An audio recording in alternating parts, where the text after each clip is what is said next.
২ বছর বিরতি নেওয়ার পর ফাইনালি আবারও নতুন ধারাবাহিকে ফিরলেন বাংলা টেলিভিশনের খুবই জনপ্রিয় একজন অভিনেত্রী। বাংলা টেলিভিশনে এমন অনেক জনপ্রিয় অভিনেতা অভিনেত্রী আছে যারা সময়ের সাথে সাথে টেলিভিশনের পর্দা থেকে হারিয়ে গিয়েছে। তাদেরকে আর তেমন ধারাবাহিকে দেখা যায় না।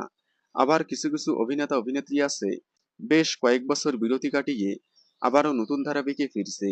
এবার তেমনই এক জনপ্রিয় অভিনেত্রী ২ বছর বিরতি নেওয়ার পর আবারও নতুন ধারাবাহিকে ফিরল।